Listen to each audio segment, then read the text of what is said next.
Welcome to the Conceive, Believe, and Achieve podcast, where we delve into the minds of elite athletes and coaches to uncover secrets behind their success. I'm your host, Shauna Geris, former university wrestling coach, former NC2A D1 wrestler, national champion, Olympic trials medalist, Brazilian Jiu-Jitsu black belt, and world team coach in grappling, and author. Join me as we explore the realms of training, mindset, goal setting, overcoming adversity, and various coaching methodologies in the world of sports. Get ready to be inspired and motivated as we learn from the best in the game on our journey to achieving greatness. Today's guest is Shauna Kuebeck. She's been wrestling since the age of 14. She currently wrestles for Brock University. She has won two OUA titles and two U Sport titles, as well as she has represented Canada on the world stage at two world championships at the 72 kilogram class. She has been to the Pan American Games in Chile, as well as Japan, and championships in Mexico, and she is the Olympic alternate at 76 kilograms, just behind Justine. She recently competed at the Canadian National Championships in Ottawa and won. Sit back, relax, and get ready to be inspired. Hey, Shauna, welcome to the show. Hi, thank you for having me. Yeah, I would love you came highly recommended by Olympian. I had to have you. Yeah, she's a good one. I saw her mention my name. I couldn't say no. Yeah, I put out, to a few of the guys and girls on Instagram to see who we should put on the platform here, because again, I'm a wrestler. I'm in more. I coach kids wrestling, so I watch you guys the senior level every now and then, but I don't get out there. I don't a lot because I'm more ingrained in the kids side. And the development, yeah. So. But I'm glad to have you on the show. Obviously, Hannah has recommended you. So you have a little bit of a story in wrestling, and I read some articles. I want to talk to you about your beginning. You said you were 14 years old when you started. Tell me a little bit about that. So I was in grade 9. I was a rugby player. That was my favorite sport. That was what I did in the summer. I had just finished up 7th season, and there was an announcement came over the morning announcements, and it was a poem about wrestling, and I wish I had it, but one of the coaches had put out a poem about wrestling, that wrestling practice was starting out, and it kind of caught my attention because I thought it was really silly. I was like, well, I've got 6 months off until rugby season starts again. I might as well give it a try. And I kind of never looked back. I went to practice and I met Mr. Huggins, Robert Huggins. He was the head coach at Port Perry High School. He's retired now. He instilled in me this love for sport. He just wanted us to love the sport. He wanted us to enjoy the sport. I never really cut much weight. It was just do it for fun, do it for the love of it, and learn something. And I absolutely fell in love with the sport. That year at 14 years old, I set my Olympic goals with him. We wrote them down. I think he has them somewhere. My goal was to go to the Olympic trials in 2020 or 2019. And then win them in 2024. And then I stopped writing goals because I figured I would retire by then. I did go to the Olympic trials in 2020, which were in Niagara Falls, and he was able to come and watch me, which was a big moment for the both of us. And I got 3rd, which was more than I think most people expected of me at that time. And then this year I was ranked 2nd on the ladder, and I got 2nd. I lost to Justina in the final, and she's a fantastic wrestler. I have nothing sad to say about it. She deserves it. Her and I have been in talks about getting me ready for the next 4 years, and I'm going to hang in there. I'm going to do it. I have still so much love for the sport. So yeah, but Port Perry is where I started, and then I transitioned into Team Impact. I wrestled under Coach Ken Burgess and Coach Zogus, Dan Zogus, and Kim. So I wrestled under them from grade 10 to I did an extra year of high school. So grade 13 was my last year with them. And they were fantastic. No bad things to say. I just needed to go to university at some point. So I chose Brock. That was a fun process because I didn't like Brock at first. I didn't know the coaches very well.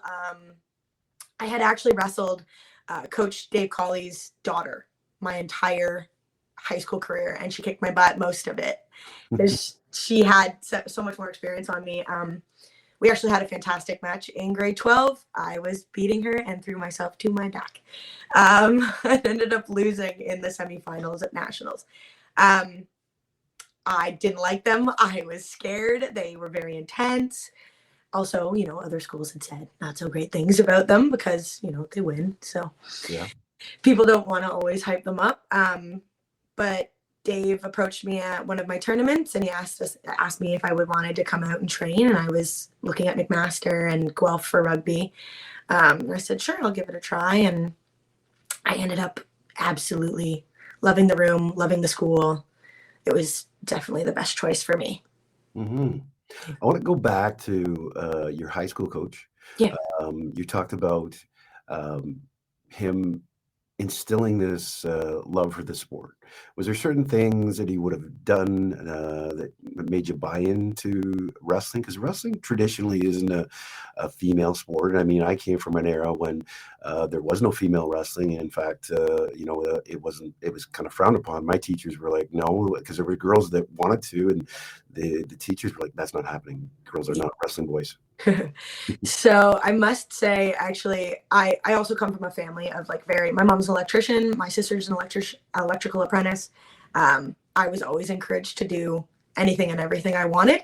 But Mr. Huggins, his most successful wrestlers were all women. Before me, there were 4 OFSA champs that he had, and I think 3 out of 4 of them were women. He only had 1 male champ, and then I was the next. And then my sister went on to medal as well. I think he just never treated me any differently than the guys on the team. We always had quite a few girls on the team. He always encouraged us to cross over and wrestle with the guys our size if that's what we needed to do. My main training partner was a guy 2 years younger than me when I left high school in grade 13. So, or Mr. Huggins would practice with me if nobody was in. I became one of the more dedicated ones very quickly. I don't really like to do anything halfway. Mm-hmm. So when I found this love and decided he told me I had some potential, I don't know where he saw it. I was kind of lanky and awkward, and all I had was a double that looked like a rugby tackle. Yeah, all I had was a tackle basically. And I had hard work ethic, and I like to listen to what my coaches have to offer. He was always encouraging, always saw my potential before I knew I had any. And his love of the sport was so infectious. Mm-hmm. He just loved the sport. He wrestled through high school when he was younger, obviously. And he ended up having a really horrible injury in which he needed to have his knee completely reconstructed at the age of 17. He recovered, fought back, and he trained a bit at McMaster. Actually with Chris Woodcroft a little bit. Oh, wow. Yeah, so that's kind of a small world. Mm-hmm. His injury was too bad to recover from, and he wasn't able to. He genuinely was there for the love of the sport to instill, he's one of those teachers, and I know there aren't always that many anymore, that genuinely loved his job because he wanted to help people, wanted to help kids and make them happy and enjoy their time. I know a lot of teachers, and this is not to hate on teachers. I think they're fantastic and they're doing a great job, and it's a thankless job. He was just one that went above and beyond always. He was never show up at 8:00, do your job, leave. He was an outdoor ed teacher. He dealt with a lot of troubled kids too, who didn't want to be in school, and he was always encouraging, always giving them something to come to school for. He was just infectious.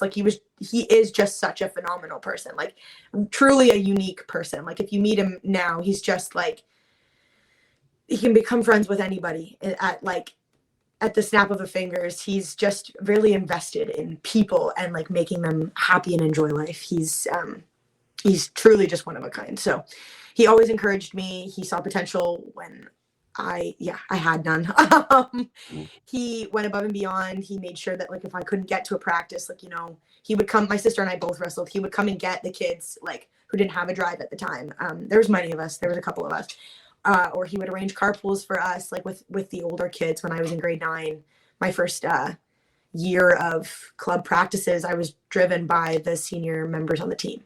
And then when I started driving, I drove the younger kids who couldn't make it. So he just instilled this like community in me, this like love of wrestling, this family atmosphere, even though it was an individual sport. He just loves the sport, and it's very hard to not love it as well when you're around him so much and you are so dedicated to the sport.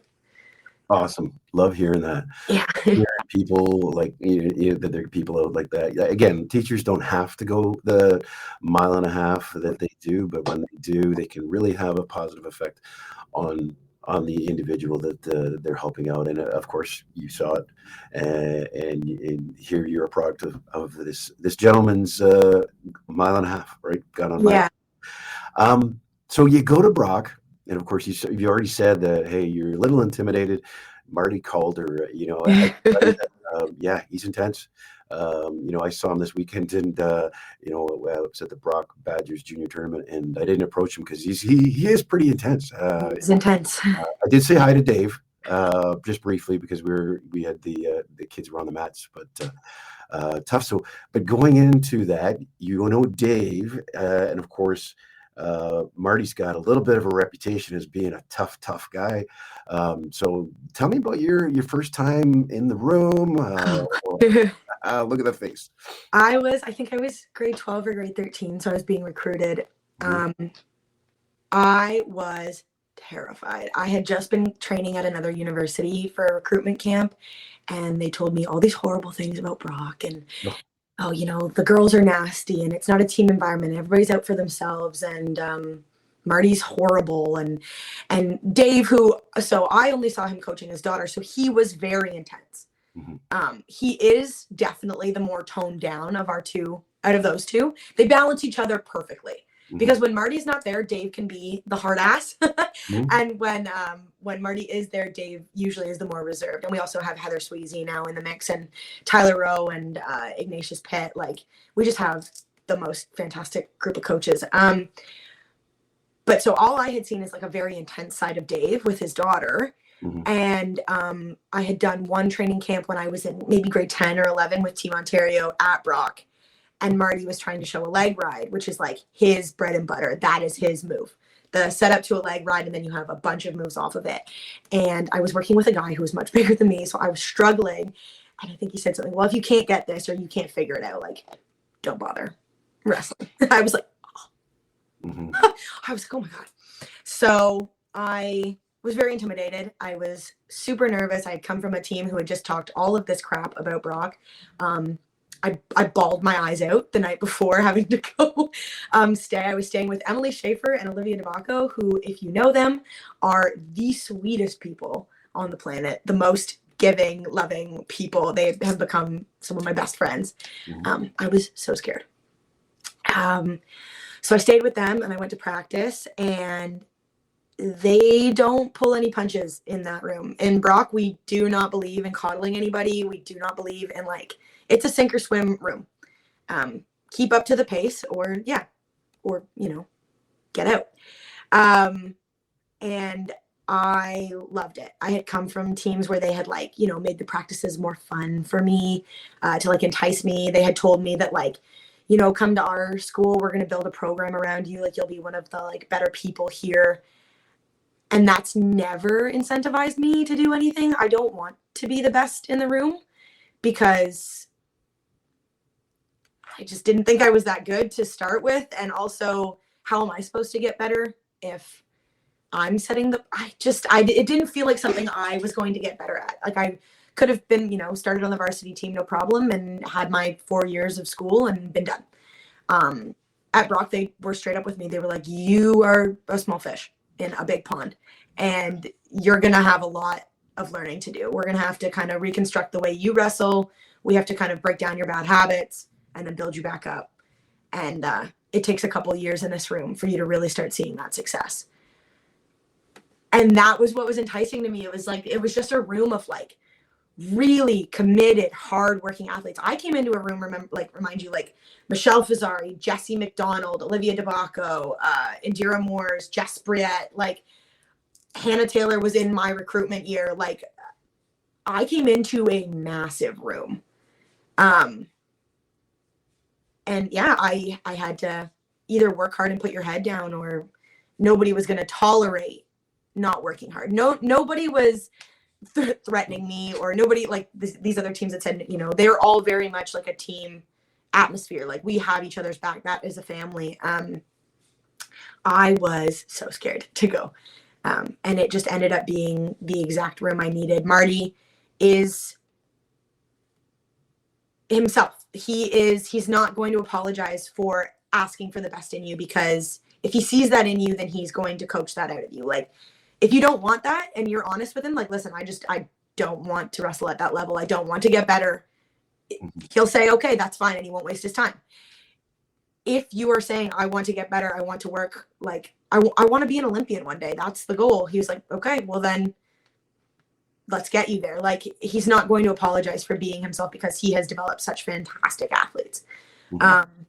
I would never dream of changing the way he is. I just wouldn't, like, I never, as much as my high school coach was like, you know, just instilled this love for sport, I learned how to work hard in that room. Like it wasn't just wrestling. It was, we did like extra weight sessions, cardio sessions. Like I learned how to like grind in that room. And that was what I was expecting. I didn't want somebody to go easy on me and tell me good things all the time about myself. I need to hear the criticism to get better. Yeah, sometimes it's hard to hear because you think you did something well and it wasn't. But Marty is going to be honest with you. And that is something that I needed. And then Dave has been the most fantastic support throughout he coached me through most of my international. Mexico Pan Ams was the first time Marty and I got to do an international trip together. And it was really great. I had been used to Dave. We have like, you know, a system. He reminds me that like I belong in a situation like that. I have a really hard time sometimes remembering that I deserve the good things that I've earned. So Dave always reminds me, and Marty was kind of just there to be like, you know, you're here. Might as well just wrestle. Might as well be happy with the way you wrestled. Like, don't hold yourself back. So I have 100% seen the biggest improvement, and it took me longer than some people. I didn't come in like a stud. I love Hannah to death. She came in. She was the top recruit of my year. She is, you know, rookie of the year, and she got athlete of the year. And I was always working to, you know, try and be like Hannah, even though we were the same age and the same year. So it took me a long time. It took me a long time, but it was because of like the continual belief. I've been wrestling at Brockford. This is my 8th year. And only in the last 2-3 years have I really seen a big jump in my success on the senior level. And it's because my coaches didn't quit on me after like 5 years of just like being okay, maybe not showing up in the matches I should have. Nobody quit on me. And you can say what you want about Brock, but like they get what you want out of yourself. Like those coaches, if they see potential or they see that you're working hard, they'll get it out of you. They'll make sure you get your moment. Even though it took me a lot longer than most. I'm sure Marty was like pulling his hair out sometimes with me, but like he never quit on me. They never quit on me. So that's awesome to hear. You know, I hate to hear that other people were bad mouthing the school. I coached at York. Something I would never do is bad mouth another program. If we were better than you, I would definitely talk up my program. Yeah. But again, I mean, it says a lot about yourself when you put somebody else down or another program down. You need to bring yourself up to that level before you can start shit talking. Yeah. And, you know, I agree 100%, which is why I was like, you know what, I'm going to go see it for myself before I let these people influence me. It also, you see it, you know, sometimes though it brings like a really exciting element to OUAs and U sport, like that little bit of like rivalry where we know we're disliked. Like Brock knows it. We win a lot and that's okay. Like, but like Marty has never talked bad about a program, has never. He's like, it doesn't matter how many times we've won it. He's like, they're coming for you and they're working hard to beat you. So you need to work harder. Yeah, I know that eventually when you talk smack about people, they're going to come out and find out. We had I at our club, I don't discourage kids from coming in. I'll let anybody, if they're from another club, they can train with us. And we had a kid coming in and He was working out with us, but he was working out with his club. And one of the mothers over at the other club was there present when this was said. It was, the coach said, "Where did you pick that shit up?" It's, that's at the HGWC club. And the mother actually, very, dominant personality, looked at him and said, "Listen, he learned it last week from your club. You need to shut your mouth." And it got back to me. I'm like, oh, well, big deal. Yeah. He wants to talk smack. I mean, we're here and I'm always available, but it's better to say it to somebody's face, because unfortunately, that kind of crap comes around. You get to hear about it. It definitely does. And Brock hears it. We hear all of it because nobody's actually quiet about it. They'll say it to other people around us, but they never say it to us. Mm-hmm. So OUAs this year, U Sport, you see it. If we have a Brock person in the final wrestling anybody else, everybody else will cheer for that person. Which is fine, because there's this rivalry. It really builds us up, honestly, because it is kind of us versus everybody. But we don't believe in talking bad about other teams, because everybody has the potential. That's, I think, the best part about wrestling is everybody has the potential to win. Mm-hmm. You have to walk out there, shake their hand, and give them their opportunity. That's one of my favorite parts about wrestling, is that I have won matches I shouldn't have in people's eyes, and I have also lost matches I shouldn't have, because you have to give that person their shot. So, they can't say we aren't giving them a fighting chance, because we're literally standing out there on the mat. So that's another big thing I picked up from Brock. We really support each other. Obviously, we do look at it like Brock versus everybody when we're in that kind of mindset, but we're very supportive of each other. We all make friends when we go on our international trips, with the other, like I said, I'm friends with Aaliyah, I'm friends with Laurence, and they're from opposing teams who don't always have the same mindset we do, or frame of mind, in that they're just different. We have different styles of wrestling, but we all have made friends and stuff. That's one of the best parts about wrestling, is so many different people join the sport, and you have one common interest, and that's about it. Well, it's a small community. It really is. It's never been that big. I mean, I've been around the sport for close to 40 years now, and same people are still there. They don't go away. Nope. Yeah. They just get older and start doing podcasts and stuff like that. Start trying to get the word out. Yeah. One of the things I wanted to ask you about, of course, doing this podcast, I do the research a little bit on backgrounds and stuff like that. But your passion for wrestling was almost snuffed out. I wanted to talk a little bit about that. How did you get to that point, and how did you get out of that? COVID really did some damage. Obviously, I think it did damage to the entire sport. COVID did some damage. I was really kind of hitting my stride. It was right after the Olympic trials in 2019, and I had done really well at that. Coaches have been talking with me, Marty. There's a couple pictures I can send you. It's just of us hugging after my one final match where I got bronze. And for some people that doesn't matter. I didn't win the trials, but for me, my coaches were that's a step for you. That was a big moment for you. This was proof you can wrestle at this level. So we were really proud of that performance. And then I went on to wrestle and win OUAs and U Sport within a couple months of each other. And then I went to Pan Ams and got a bronze medal at 72 kilos. And then we were getting ready for nationals, and I was exhausted. I'm not going to lie. It was a big year of just big tournament.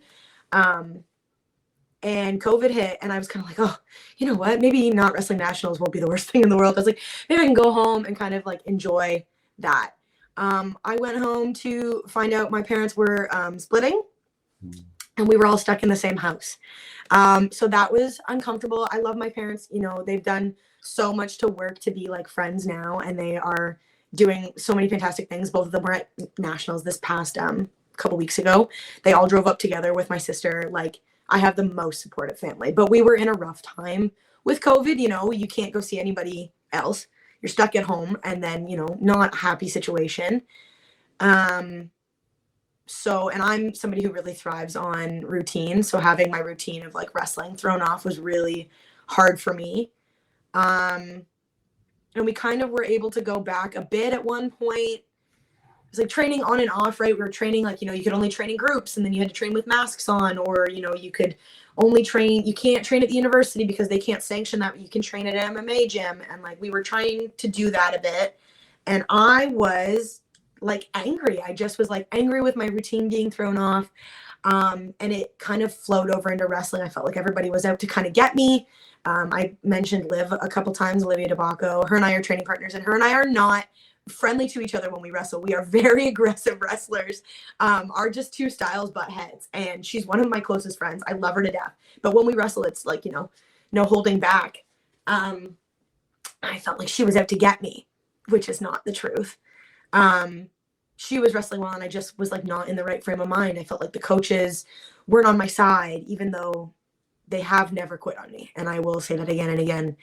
I was just like in a place where like I couldn't find my love of the sport anymore. We weren't getting to like do tournaments, which is like one of the most fun part. We weren't getting to like train as regularly as normal. I wasn't like, prepping for anything, or when I was, it felt like there was so much pressure. And then I tested positive for COVID, and I had to pull back. And I just felt like getting out of the room for a bit, I felt like my mental health like improve a little. And so I messaged Dave, and I was like, I'm not quitting. I'm not retiring, I don't think, but I need to take a break and like see whether this is still something I want to do. Super supportive. He offered, he's like, if you need anything, give us a call. We're always here for you, but like, you make your decision. So, I was also like at the end of my university career. COVID ruined my last varsity season. I was graduating. I was like looking into my master's program. I didn't know if I would have the time. I didn't know if I had the drive. My body, I've been through like quite a few injuries, which I'm sure I can bring up later. I'm constantly battling through injuries. I like old injuries were flaring up, causing like I had a chest injury from when I was in grade 12, and it was like flaring up and causing like a breathing problem, which was triggering an anxiety attack, which like I never knew if it was my anxiety causing the pain or an injury. I was just really unhappy in the room and in life. I was like, you know what? I just need to like take a break. I'm going to go do some like regular stuff. I started working for one of my best friends at a garden center. He owns a garden center and a landscape company. And I was like, I need a job. I need to get out of the house, and I need to not wrestle. And he was like, okay, I can offer you a full-time job. I was like, he's like, you're going to be a regular person. I was like, okay. So I moved back that way. My parents had moved at this point. I didn't live in that town anymore. I like moved in with one of my best friends. I started working there full time. I joined a like beer league baseball team. And baseball is the only team I did not make as a kid. Like I am not good at baseball. I was able to go, see friends more that I like had neglected being at school and wrestling. You have to make sacrifices. And my friends and my personal life was usually what took the hit. I was able to see my friends all the time. I was making money because you can't work a full-time job when you wrestle and are in school. I just, kind of lived a normal-ish life, and it was great, except it was missing something. Like, except that it wasn't for me just yet. It was like great, but I haven't done what I wanted to do yet. So COVID kind of led up that year. I think it was 2021, 2-ish, September of that year. It kind of led up, and we were able to go back to school, like train at the university and stuff. And I was like invited to train with the guys team because we had like we lost a lot of athletes, like a lot of people retired. All of the girls I had grown up with in that sport retired, or a good chunk of them stopped wrestling, or they went back down to like Skylar Grote went home to the States. Hannah was training in PEI. Indira had retired. Jess was retiring. Michelle had gotten her diagnosis, so she was done, which was again another blow to like, why do I want to be in this sport if like the people I love aren't even here? A bunch of people had retired, and we had a very young group coming in, and they weren't like quite at the level that I needed yet. So I was training with the men's team and some of the other senior women, starting to kind of find my love for it again. And it was just like out of nowhere, they were like, first tournament back, it's a carding tournament. We need to see if you guys can still be carded. And I was like, oh my God, like I'm not ready. I had taken all this time off. I hadn't even gone to the gym. really, in my time off, I had put on a bunch of weight, which was fine with me. I was happy the way I was, but I had to get down to 76 kilos, and that's not something I normally cut for. So that was kind of interesting. And Diana Waker literally pulled me through that weight class. I would not have made the weight without her. And then I had a horrible tournament. I had Justina DeStasio, I had Taylor Follensby, and I had Vienne Rouleau, who are all very good wrestlers at that weight. And I think my best match that I wrestled was against Justina, and she still teched me. Taylor had teched me, I had beaten her at the Olympic trials. And not to say that she didn't deserve the win. She wrestled fantastically. I felt I wasn't even in there. I was like, I didn't even give you a fight. Like, I didn't even try, it felt like. And then I squeaked out a win over Vienne, who was very young at the time. So she was still like a bit of an up and comer. So that was like a bit of a wake up call. Like, if you want to keep your place like as like a carded athlete, if you want to like get on a senior team, like you need to put your foot down and start working. Like, you got to buckle in. Like, this is not going to be easy. I changed my diet plan completely. I like got on a really strict diet plan just to get down to like a comfortable weight for cutting to 76. Nothing like crazy. I wasn't like dieting. It was like just like cut out all of the extra crap, just eat healthy, a lot of veggies, a lot of protein. Like, I need to like fuel my body the way it needs to be fueled. We switched over. I got added to the senior weight training program where Vicky Bendis was the trainer, and she just made like a huge difference. She has the time. There was only like 5 of us in the group, so she like has the time to like specify to us, and she saw like my weaknesses, and she's like, let's improve them. Like, let's make it change. A big thing for me, I was not very upper body strong. I couldn't do a pull up, couldn't do a chin up. And, you know, my old programs were like, well, use a band or somebody will help you or this, right? So I never got better at it. And Vicky, who is maybe 5'1" and like 100 pounds, was like, well, if you can't do it, I'll lift you. And I was like, no. As a heavyweight wrestler, that was like insulting. I was like, absolutely, I'm not going to have this small human have to lift me. And by the end of like our first year together, I could do like 4 chin-ups or something ridiculous. Like, after trying for so long, like, she just put the work in to improve my weaknesses. We worked to like, you know, keep the injuries out of the equation. They're always there. I popped my knee like right before my first Worlds, right before walking out, or maybe that was my second World. Yeah. So they're always there, but like, I had a strong enough body that I could compensate for it now because of the training with Vicky.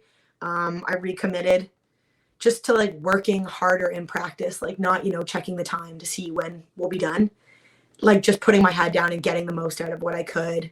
And things started to click again. Like, you know, Marty had been telling me about this freaking leg ride since I was like in grade 11, and it finally clicked. And I was like, oh my gosh, this works. And he was like, are you kidding? Like, I told you it worked.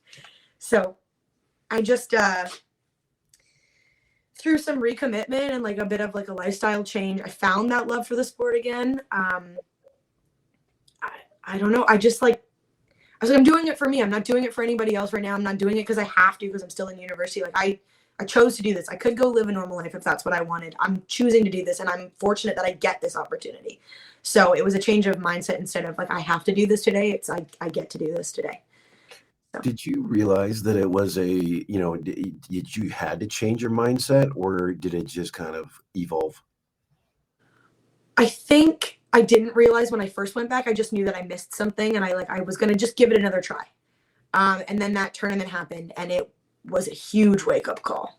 I just didn't feel like I wrestled the way I like to wrestle. Even if I lose a match, if I wrestled well and the way I want to, that's fine. I'm not going to beat myself up about that. But I won a match that I didn't feel I wrestled well, and I was losing matches because I wasn't wrestling the way I like to wrestle. It was a big wake up call. Also, like, having to get down to weight, and like, it took away from my performance for sure. I was like, okay, I got to bring this down. I got to get fit again. Like, I had taken so much time off. So I think that tournament woke me up and was like, all right, a mindset change needs to happen. Like, a lifestyle change needs to occur, or you're not going to last. You're not going to like it anymore because you're getting your butt kicked out here. Like, so I didn't think about a lifestyle change when I went in. I didn't think about a mindset change. I just was like, I miss it. I'm going to try again. I'm just going to do it for fun. And then that tournament woke me up and I was like, oh, I don't want to do this for fun. I want it like just for fun. Obviously I do it because I love it, but it was like, no, I want to do it well. I want to just do it because I want to do it well. And that isn't going to happen if I don't change some things. Mm-hmm. Now, you've talked about goals before. You talked about the Olympics, you talk about that embrace you had with Marty at the Olympic trials, celebrating incremental success. How important is incremental success to you in your journey to the Olympic Games? I think it's huge. I think you need to, especially in such a fast-paced room such as Brock. Like I came in to a team that was just like, I got bronze, I think, at my first U sport as a rookie. And I was like disappointed in myself because most of my team won. Like we have there was such a high level of success that you sometimes forget to like celebrate a win for you personally. And that took me a while to understand and to like remind myself to do that. It's been so crucial to like stop and enjoy the little wins, even if they're not little, right? Like, so in my first OUA win, I was a year 4. And that, like, my coach and I celebrated that. Like, Dave and I had a hug about that. And he was like, look at you. Like, it wasn't a hard tournament for me at that time, but like, it had taken me that long to get to that point. It's hard sometimes to remember. I just won nationals recently at 76 kilos. That is the first time I've won nationals. Mm-hmm. And people think that's probably, I've been around for quite some time in the sport. I've always been like, top 2, 3. I've been on national teams now a couple times. I've never won nationals. The unfortunate part was it was against my teammate, so that there was no jumping up and down and like getting excited. I just kind of cried. I was just like, I have to just take this one in. And like, I worked so hard for this. I have worked so long to get here, and just kind of appreciate it, because if you don't, like, you just get caught up in this rat race of like, okay, but what's next? But what's next? And you get so disappointed when you don't hit them. Like Olympic trials for me, like getting ranked top 2 was like a big thing for me. I went in unranked the last time. So getting ranked top 2 was a big thing. I didn't love the way I wrestled in my final. I had some injuries again, like I said, but getting there and like even on a bad day, being able to put it on the line, and like that was a moment for me. That was better than I did last time. And as much as it was heartbreaking to not be the one getting to go to like try and qualify the weight, I have to take in the small success. That's better than last time. Mm-hmm. And I'm going to keep working. Making my first world team, I guess just over, 2 years ago now at 72 kilos. That was another one where like, the coaches and I were like, holy crap, we finally did it. Like that one stuck. That one is exciting. Like, I was at Pan Am Championships a months ago. I guess, when was it? February? And I had a match against a very well-known woman from Ecuador. She's a really good wrestler, and like Marty and I had strategized for it, and I executed our strategy perfectly. I didn't win the match. I wrestled well though. I scored on somebody who hadn't been scored on the whole tournament. I kept my head down. Like I worked in that match, and I came off and Marty was like, I think I'm more proud of you for that match than I have been for any of your other matches this last year. Like that was a success for me, because we put into like practice like a plan, and I was successful in like putting it out there, and that was like a win for us, even though it was a loss on the score sheet. I think my coaches are fantastic for that. No matter what your level is, we need to celebrate the victories, not small victories, the victories. For some people, that is winning one match. That's a big thing. And our team celebrates that like it's a big thing. Mm-hmm. Our coaches will encourage. We have people on the team who didn't have a lot of wrestling experience, but they put their head down and worked, and they got their first win, and the whole team celebrated that, including the coaches.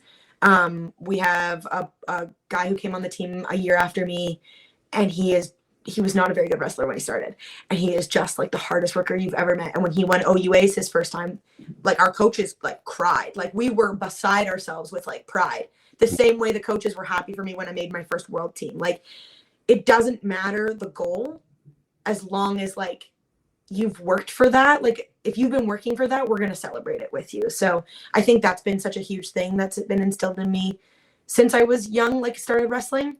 but especially being on such a successful team such as Brock, we celebrate the small wins or the victories of every single one of our athletes, no matter what their goal is. So because I have bigger goals, sometimes, winning an OUAs wasn't the most exciting for me.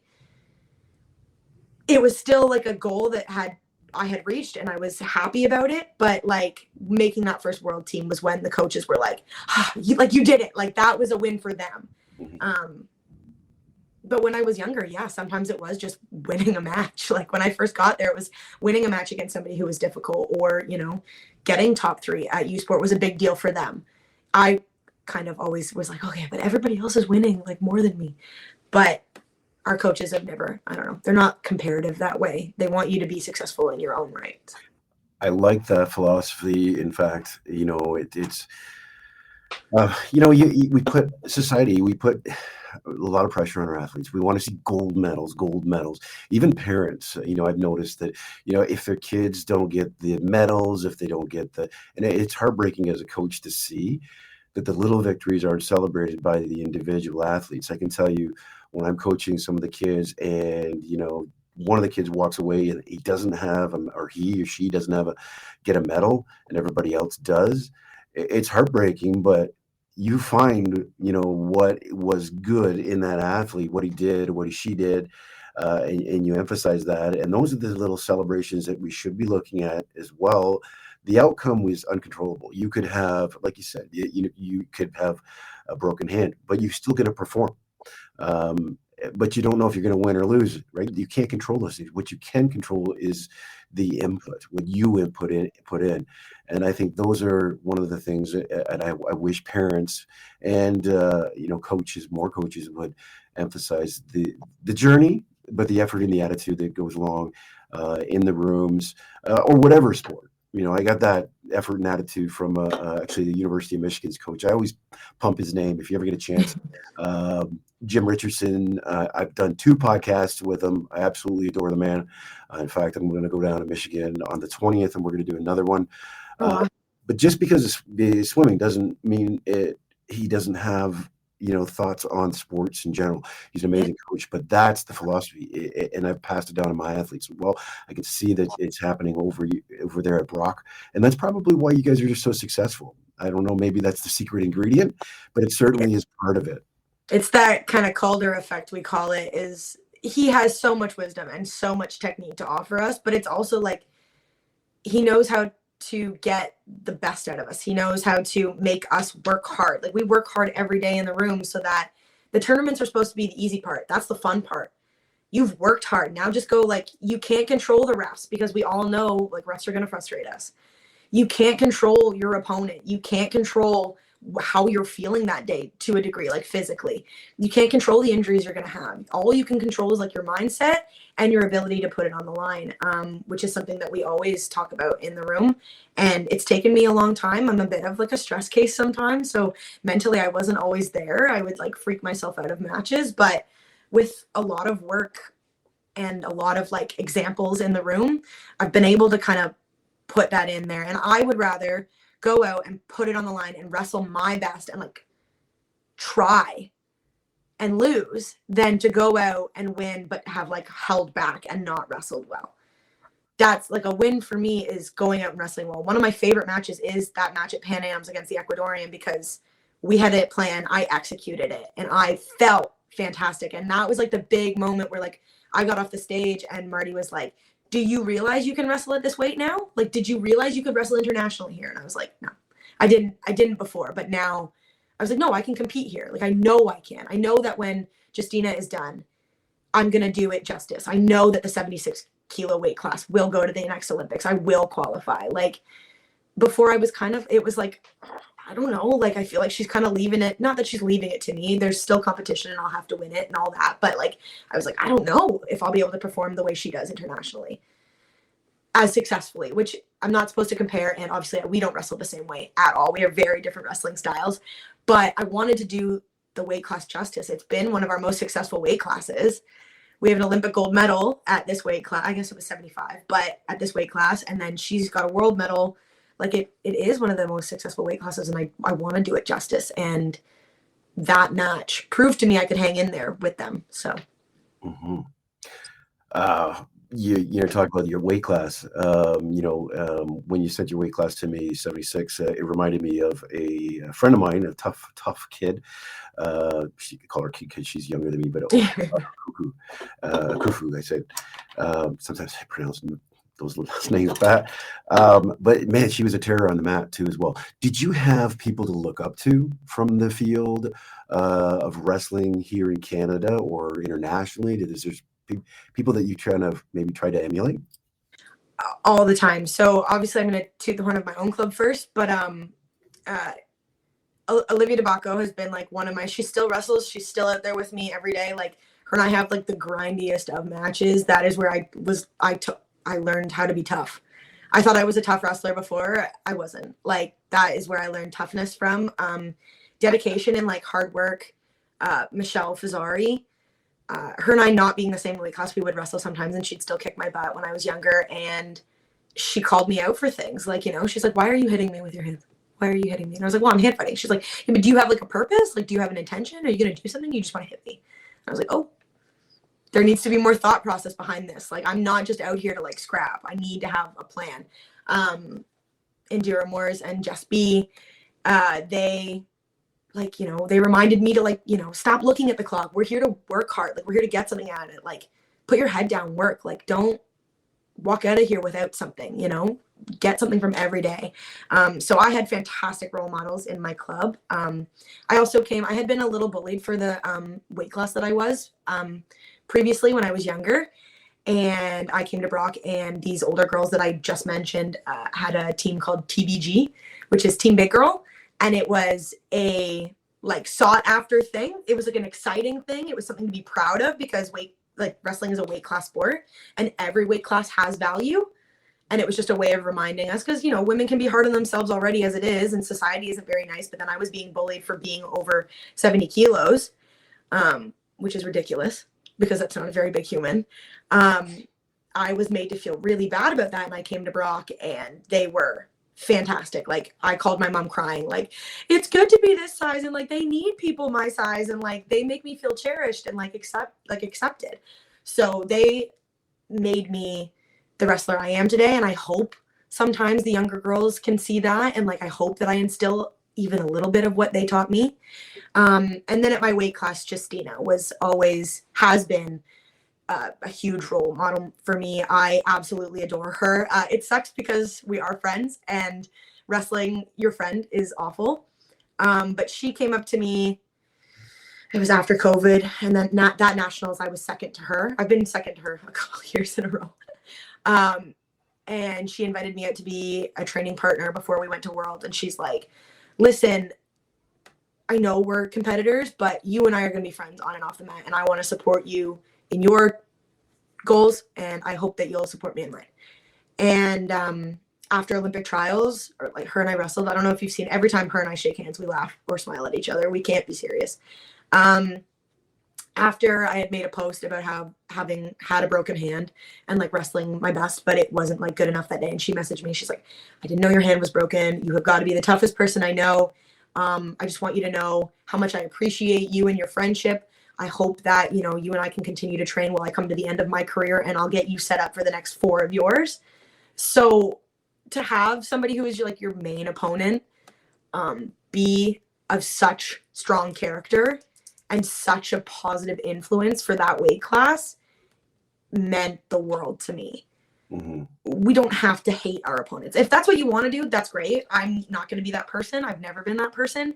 I'm still going to go out there and I'm not going to hold back. And if she had known my hand was broken, I wouldn't have expected her to hold back anyway. Mm-hmm. That's not who we are. But off the mats, we can be friends and we can be friendly and we can cheer each other on and be good training partners. I hope to train with her leading up to the Olympics. I hope Wrestling Canada brings me with as a training partner. If I'm really putting out wishes, like I would love to go and get that experience and be able to help her. I think she's a fantastic person. So those are like my main sources of inspiration, my idols. I have had so many and I'm so fortunate. That's awesome. I wanted to get back to, you had mentioned something about styles, wrestling styles, different wrestling styles. Your style is different from the majority. I actually watched some of your matches there. I was thrilled to see some of your throws, the over-under throws. That was my brother and my bread and butter. In fact, It I is. wrestled down at Eastern Michigan in the wrestling room. One of my teammates told me recently when we were at the NCAA, he said, we were told not to tie up with you. We were just told to shoot, shoot, shoot, and shoot. So, Yeah. adds an extra, weapon to your arsenal. Um, so I was glad to see that. But where did you start working on the throws? Um, much to Marty's dismay, he's not a big fan. He knows that there's like a place for throws because, you could be down in a match and a 4-point move is huge. He teaches us to practice throws. Mm-hmm. He was like a grind match kind of person. He was like single leg, like he was in on the legs. He was just working, right? Like he worked away at people. And I like to think I'm that way too. I hope that he thinks I'm like that. I like to work away at people. But throws kind of started in high school. Mm-hmm. Again, my coach, Mr. Huggins, he knew the importance of having that big move. Back then it was for 3 points. But he knew the importance of having those big moves. I had a reaction for it too. Like it was just like when people pushed in, my reaction was to like do this like weird spin to my back, but like get them. It started as like a double underhook throw. And it was kind of like a bully move. I was kind of stronger when I was like for that age group. So I could get in there and just kind of push people to the ground. Mm-hmm. And then it kind of developed. We had a gentleman come in who his sons had wrestled for Port Perry, which is the high school I went to. Mr. Hosick. He was like a big grinder when he wrestled. Like he was just like, that was a hard worker. And he showed me a couple moves that were like, that would work. And I kind of just like tried them and they worked. Like I had a double leg and I had this like upper body throw that kind of like, if I couldn't get the double leg, I could stand up and get this throw. Sorry, Hosick, the last name. What was the first name? Oh, You don't remember? I know. Is he a police officer? Yeah, he was. Okay, I know who you're talking. Yeah. It's from my era. Okay. Yeah, so he's a big grinder, like a big, he's I tough. remember his style. I remember him. Yeah, he was, borderline. It was, he was mean. Mhm. So he taught me that like kind of grittiness as well. And he had 3 sons that I wrestled with, who are 2 of them are like lacrosse players now. So what about you got these rugby tackles? You played rugby for how long? I think from grade 8 up until grade 13, I stopped. I played for Team Ontario and stuff. That was my first love, like sports wise. That was really like, I was sure that was where I was going to be forever. I unfortunately tore my ACL in grade 11 in a rugby game and I never recovered quite fully. Like I don't have the dexterity. I would need to, I kept playing afterwards. I recovered. I had a torn ACL. Part of my femur had broke and my meniscus was like shredded. They fixed it up and I was able to wrestle the next year and play rugby. I just like wasn't as able to run as hard or as fast. And like, it's a little more questionable. Not that I don't think wrestling puts us in really horrible positions with our knees, but I can control that a little easier than I can in rugby. Now, rugby it's a vicious sport. That mentality, did it transfer over to wrestling for you? Absolutely. I think at first I brought rugby to my wrestling, but then I brought my wrestling back into rugby, and that made me a much better player. I was a really good tackler. Like I may not have been the fastest on the field, and I may not have had the best hands, but like my coaches knew if I needed to tackle somebody, like I could commit to a tackle. I knew how to get somebody down. And that was definitely thanks to my wrestling, I think. So definitely brought that like grit and determination. Like I've always been like a contact sport kind of person. We didn't know when I was younger, so I'm really glad that we found what I was doing. I was like a volleyball player and I played basketball, but in basketball I was like a bruiser. Like I was always getting fouled out and I was like in grade 7. Like, my coaches were like, what is going on? So when we found rugby, it was like good for me to like be able to put that to use. Like I liked what I was doing out there. It was fun. But yeah, I actually found my wrestling made me a much better rugby player. Nice. And one of the questions that I do ask a lot, you got younger athletes that are watching these podcasts, and they're looking for answers, they're looking for motivation. what would you tell the young wrestler growing up, getting into the sport? Maybe, kind of, hey, ready to quit too, just in your spot where you were. What would you tell them? So my first thing I guess I would say was just that, like, if you have a love for the sport, it will always be worth it. Even if you're not always hitting the goals you want right away. I am the latest of bloomers in this sport. I didn't make a national team until I was 23, I think. I didn't make a senior team until I was 25. I'm 27 now, and I just won my first nationals. Hard work will beat talent when talent doesn't work hard, right? That old saying, keep working, put your head down. If you love it and it's something you really want, work for it. It will always be worth it, no matter what. I could retire now and be happy with my career. I'm not going to yet, and I want more out of myself, but nobody will ever be able to take from me the hard work. Nobody will ever be able to say it was easy for her. I have overcome so many injuries and so many just bad matches. It was just that I didn't always perform. Like, I have had to put so much work, so much mental time into bettering myself. If it's something you love, it will never be a waste of time. And success does not come when you want it. It comes when you need it. It comes when you are ready for it. It comes when you have earned it. Love that. Shauna, I want to thank you for being a guest on the Conceive, Believe, and Achieve podcast. It's been wonderful speaking with you. I'm sure there will be guests listeners that will mark this one down as one of the good ones. So thank you again for coming for answering my I guess they call DMs. Messages. Yeah, messages. I'm too old for this technology now. That's what they were. They're messages. You're typing them. Yeah, just message. Thank you so much for having me. I really appreciate it. Thank you for tuning into the Conceive, Believe, and Achieve podcast. I hope you found today's episode insightful and inspiring. Your comments mean the world to us, so don't forget to subscribe to the podcast and leave comments in the section below. Your feedback fuels our journey to bring you more valuable content and stories from the realm of sports. Until next time, keep pushing boundaries, believing in yourself, and achieving greatness. Thank you for listening.